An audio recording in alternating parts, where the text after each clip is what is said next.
آپ نے اپنی تاریخ، اپنی امت کی کل تاریخ کے 5 ادوار گنا دیے.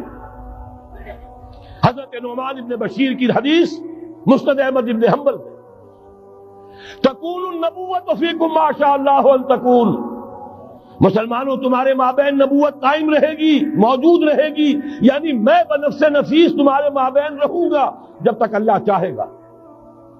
ثم یرفع اللہ اذا شاء یرفعها، پھر جب اللہ چاہے گا نبوت کو اٹھا لے گا، یعنی میرا انتقال ہو جائے گا. دوسرے دور کی خبر دی، ثم تکون خلافۃ علی منہاج النبوہ، پھر ایک دور آئے گا خلافت کا عین نبوت کے نقش قدم پر، کوئی فرق نہیں ہوگا، وہی نظام جو میں نے قائم کیا ہے جوں کا تو قائم رہے گا، میرے نقش قدم پر وہ خلافت ہوگی. فرمایا وہ بھی رہے گا جب تک اللہ چاہے گا، پھر وہ بھی ختم ہو جائے گا.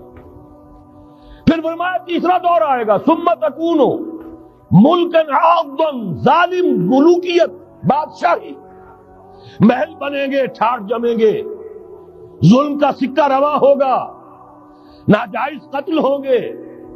حجاج ابن یوسف کے ہاتھوں سینکڑوں تابعی محمد ابن قاسم بلا کر شہید کر دیے گئے، ورنہ اسی وقت پورا یہ جزیرہ نما ہند جو ہے، انڈین پیننسولا، اس وقت پورا کا پورا مسلمان ہو جاتا.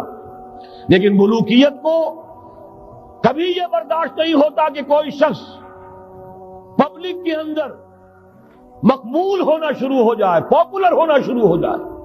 ان کے اقتدار کے لیے خطرہ ہو سکتا تھا. اسی دور ملوکیت میں واقعہ کربلا ہوا، حسین ابن علی رضی اللہ تعالی عنہما شہید ہوئے. اسی ظالمانہ حکومت کے دور میں واقعہ ہررا ہوا، مدینے کی بے حرمتی ہوئی 3 دن تک. اسی کے دور میں حضرت عبداللہ ابن زبیر رضی اللہ تعالی عنہما شہید ہوئے. میں اب کیا کیا گنواؤں. حضور نے جب فرمایا ثم تکون ملکا عاضا، کاٹ کھانے والی ملوکیت، یہ اسی کی شرح ہے.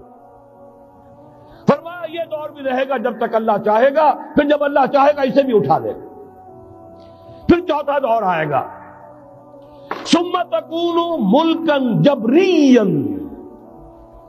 پھر بادشاہی ہوگی غلامی کے ساتھ.